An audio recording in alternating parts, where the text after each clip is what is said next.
जरा एक दृश्य की इमेजिन करते हैं। लंदन के मशहूर बिग बेन में दोपहर के ठीक 12 बज रहे हैं। सूरज बिल्कुल सिर के ऊपर चमक रहा है, लेकिन ठीक उसी पल इंडिया गेट पर शाम के 5:30 बज रहे हैं।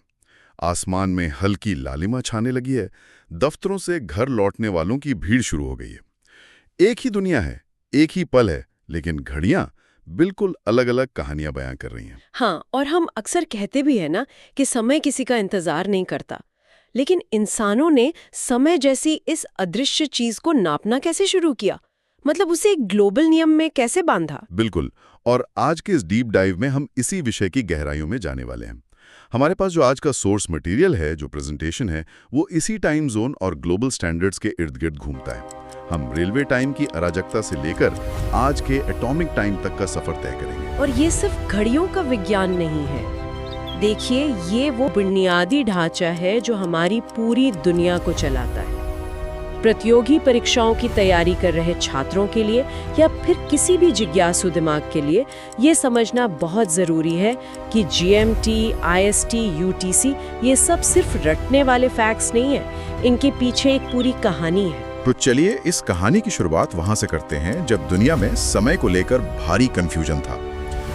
मान लीजिए कि कोई इंसान 19वीं सदी की शुरुआत में जी रहा है। उस समय तक कोई स्टैंडर्ड टाइम जैसी चीज नहीं थी। बिल्कुल नहीं थी। हर गांव, हर शहर अपना खुद का समय तय करता था, जिसे लोकल सोलर टाइम कहा जाता था। मतलब चर्च के ऊपर या चौराहे पर लगी घड़ी आसमान में सूरज की स्थिति के हिसाब से सेट की जाती थी। सूरज सिर के ऊपर आया तो मतलब दोपहर के 12 बज गए। सिंपल। और मुझे लगता है कि जब तक यात्राएं घोड़ों या बैलगाड़ियों से होती थीं, तब तक ये लोकल टाइम काफी बढ़िया काम करता था। हाँ, क्योंकि अगर एक शहर से दूसरे शहर जाने में 3 दिन लग रहे हैं, तो सूरज के हिसाब से समय में आने वाला 10-15 मिनट का अंतर किसी को महसूस ही नहीं होता था। हमारी आदतें उस धीमी गति के अनुकूल थीं। लेकिन ये धीमी जिंदगी ज्यादा दिन टिकने वाली नहीं थी। 19वीं सदी के मध्य में एक ऐसा आविष्कार हुआ जिसने सब कुछ बदल दिया। स्टीम इंजन वाली ट्रेनें। और यहीं से समय के इतिहास में सबसे बड़ा भूचाल आता है। ट्रेनों ने यात्रा के समय को दिनों से घटाकर कुछ घंटों में समेट दिया। अब जरा सोचिए कि एक रेलवे नेटवर्क कैसे काम करेगा। एक ट्रेन जिस स्टेशन से निकलती है, वहां का लोकल टाइम अलग है, और वो 100 किलोमीटर दूर जिस स्टेशन पर पहुंचती है, वहां सूरज के हिसाब से टाइम मान लेते हैं 14 मिनट पीछे है। ठीक कहा। रेलवे के पास पूरे नेटवर्क के लिए कोई एक सिंगल टाइम टेबल बनाने का तरीका ही नहीं था। ये तो टाइम टेबल बनाने वालों के लिए किसी बुरे सपने जैसा रहा होगा। और इसका मतलब ये भी है कि ट्रेन चलाने वाले लोको पायलट और स्टेशन मास्टर के बीच हमेशा बहस होती होगी। बुरे सपने से भी बहुत बुरा। इस कंफ्यूजन का नतीजा ये हुआ कि एक ही पटरी पर अलग-अलग समय मानकर चलने वाली ट्रेनें आपस में टकराने लगी। जो ट्रेन स्टेशन मास्टर के हिसाब से दोपहर 2 बजे आनी थी, वो पायलट की घड़ी के हिसाब से 1:45 बजे ही आ गई। अरे बाप रे! और उसी ट्रैक पर दूसरी ट्रेन पहले से खड़ी है। बिल्कुल। भयंकर एक्सीडेंट्स होने लगे। तकनीक आगे बढ़ गई थी, लेकिन समय को नापने का तरीका अभी भी सदियों पुराना था। ये सीधे सीधे जानलेवा बन चुका था। तो फिर इस अराजकता को सुलझाया कैसे गया? स्रोतों में जिक्र है कि 1840 में इंग्लैंड के ग्रेट वेस्टर्न रेलवे ने एक ऐतिहासिक कदम उठाया था। हाँ, उन्होंने अपने पूरे रेलवे नेटवर्क के लिए एक स्टैंडर्ड टाइम लागू कर दिया, जिसे रेलवे टाइम कहा गया। उन्होंने साफ फरमान जारी कर दिया कि स्टेशन की घड़ियां अब लोकल सूरज के हिसाब से नहीं चलेंगी, बल्कि लंदन के एक तय समय के हिसाब से चलेंगी। लेकिन एक मिनट, उस जमाने में ना इंटरनेट था, ना रेडियो सिग्नल।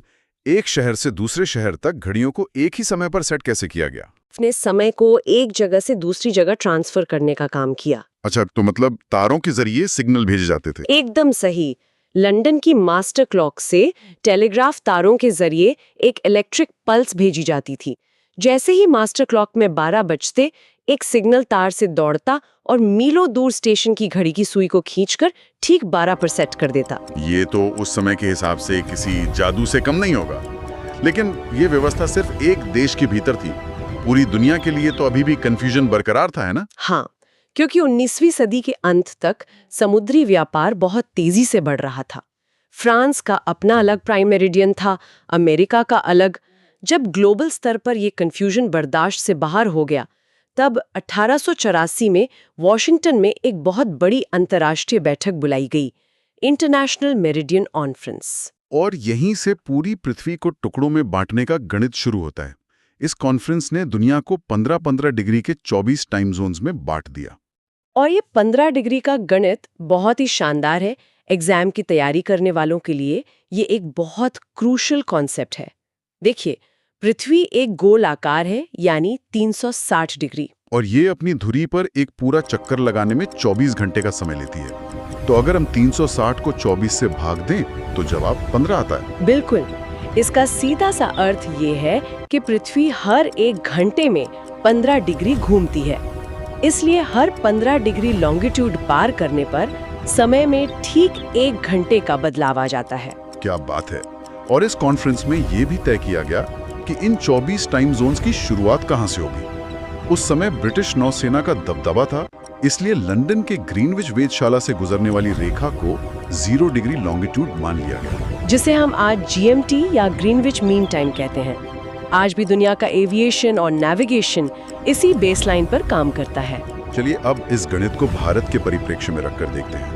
GMT को 0 डिग्री मान लिया गया, लेकिन भारत का जो आधिकारिक समय है IST, वह 82.5 डिग्री ईस्ट पर आधारित है, जो कि उत्तर प्रदेश के प्रयागराज, खासतौर पर मिर्जापुर के पास से गुजरती है।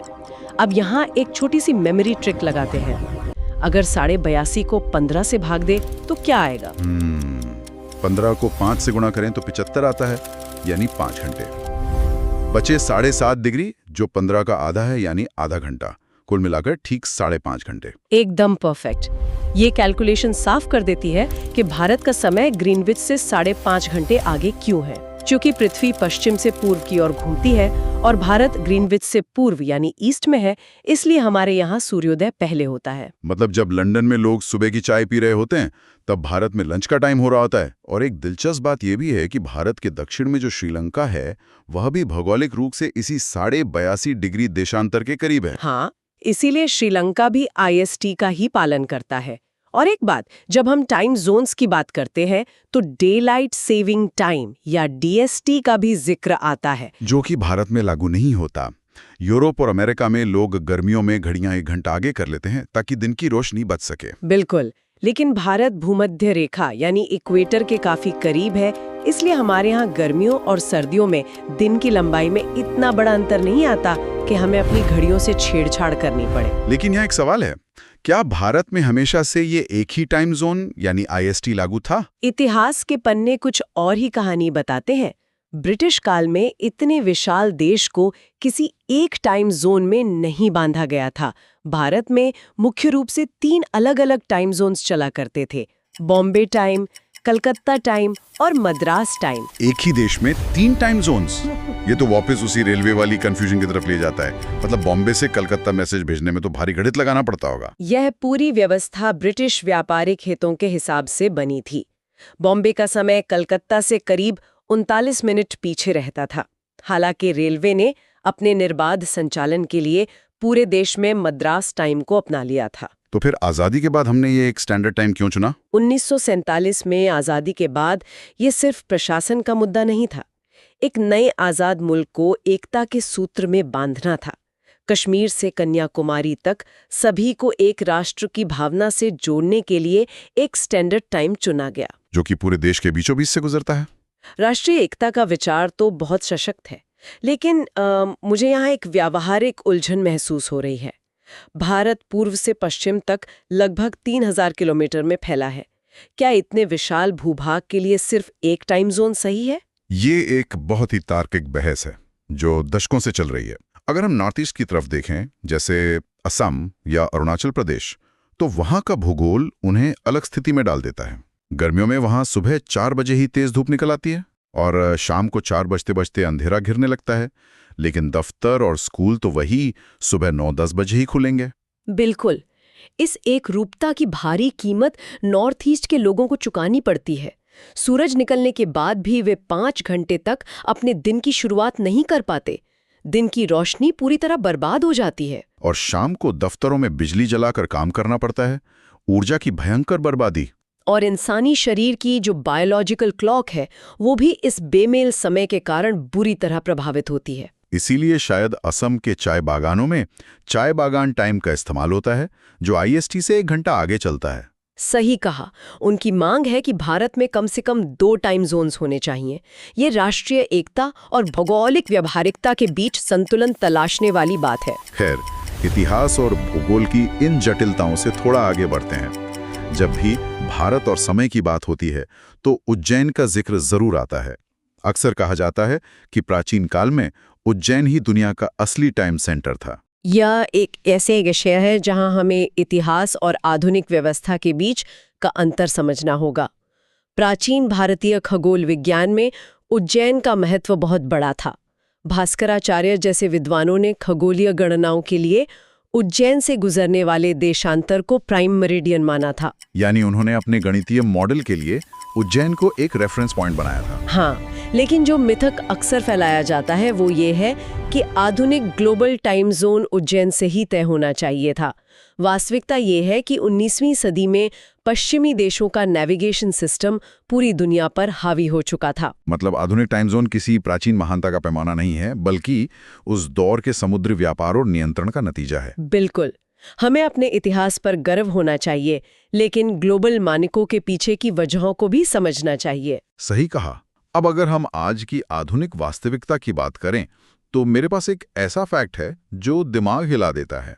हमने सूरज के हिसाब से GMT तय किया, लेकिन आज के डिजिटल युग में हम तकनीकी रूप से GMT का इस्तेमाल ही नहीं कर रहे हैं। विज्ञान कभी भी किसी चीज को परफेक्ट मानकर नहीं रुकता। सदियों तक हमने माना कि हमारी पृथ्वी एक परफेक्ट घड़ी है, 24 घंटे मतलब 24 घंटे। लेकिन जब तकनीक एडवांस्ड हुई तो पता चला कि पृथ्वी की घूमने की गति हमेशा एक समान नहीं होती। इससे कैसे समझा जाए? क्या पृथ्वी अंतरिक्ष में धीमी हो रही है? इसे एक घूमते हुए लट्टू की तरह सोचिए। वो पूरी तरह से स्थिर नहीं होता, थोड़ा डगमगाता है। समुद्री लहरों के घर्षण, ग्लेशियर्स के पिघलने, यहाँ तक कि बड़े भूकंपों के कारण पृथ्वी की गति में कुछ मिलीसेकंड्स का फर्क आ जाता है। हाँ, मुझे याद आ रहा है, 2004 में जो सुनामी आई थी, उस भूकंप ने पृथ्वी की गति को इतना बढ़ा दिया था कि दिन की लंबाई 1 सेकंड के कुछ हिस्से जितनी छोटी हो गई थी। ये एक परफेक्ट उदाहरण है।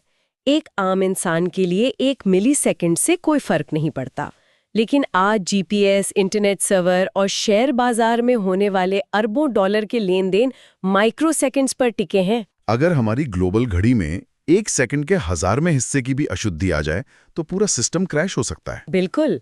और इसीलिए 1972 में समय मापने का एक नया ग्लोबल मानक अपनाया गया, जिसे UTC या कोऑर्डिनेटेड यूनिवर्सल टाइम कहते हैं। ये सूरज पर नहीं बल्कि एटॉमिक क्लॉक्स यानी परमाणु घड़ियों के नेटवर्क पर निर्भर है। लेकिन ये परमाणु घड़ी काम कैसे करती है? कोई पेंडुलम तो नहीं होता होगा इसमें? नहीं, इसका तंत्र बिल्कुल अलग है। ये घड़ियां सीजियम जैसे परमाणुओं के कंपन या वाइब्रेशन को नापती हैं। एक सीजियम परमाणु 1 सेकंड में ठीक 9 अरब 19 करोड़ 26 लाख 31,770 बार कंपन करता है। 9 अरब बार, बाप रे। हाँ, और ये कंपन इतना स्थिर है कि अगर एक परमाणु घड़ी करोड़ों सालों तक चलती रहे तो भी वो 1 सेकंड आगे या पीछे नहीं होगी। ये तो सच में कल्पना से परे है। मतलब अभी जब मेरे फोन की स्क्रीन पर समय बदल रहा है तो वो किसी दूर लैब में रखे सीजियम परमाणु के 9 अरब बार कंपन करने से अपडेट हो रहा है। हम सूरज के समय से निकलकर परमाणुओं की धड़कन तक पहुंच गए। यही इंसानी बुद्धिमत्ता की चरम सीमा है। सूरज की परछाइयों से लेकर रेलवे की अराजकता तक, फिर 15 डिग्री के गणित से लेकर UTC तक, ये पूरा सफर साबित करता है कि देशांतरों का ये विज्ञान सिर्फ किताबों के लिए नहीं है, ये हमारा सिस्टम ऑफ लाइफ है। इसके बिना इंटरनेट, हवाई यात्राएं सब ठप पड़ जाएंगी। खैर, आज के इस डीप डाइव में हमने GMT 82.5 डिग्री वाले IST और UTC को बहुत गहराई से समझा। लेकिन खत्म करने से पहले एक सवाल है जो मुझे सोचने पर मजबूर कर रहा है। बताइए। आज हम पृथ्वी पर परमाणु घड़ियों का इस्तेमाल कर रहे हैं, लेकिन भविष्य में जब इंसान मंगल ग्रह पर बस्तियां बसाएगा, जहां एक दिन 24 घंटे 39 मिनट का होता है, तो क्या वहां हमारी ये पृथ्वी वाली घड़ियां और UTC काम आएंगे, या हमें समय की पूरी परिभाषा ही फिर से लिखनी पड़ेगी? ये वाकई एक बहुत ही प्रोवोकेटिव और गहरा विचार है ना? आप लोग भी इस बारे में सोचिएगा। अपनी जिज्ञासा को ऐसे ही बनाए रखिए, सीखते रहिए। इसी के साथ आज की इस चर्चा को यहीं रोकते हैं। Knowledge is power. Keep learning.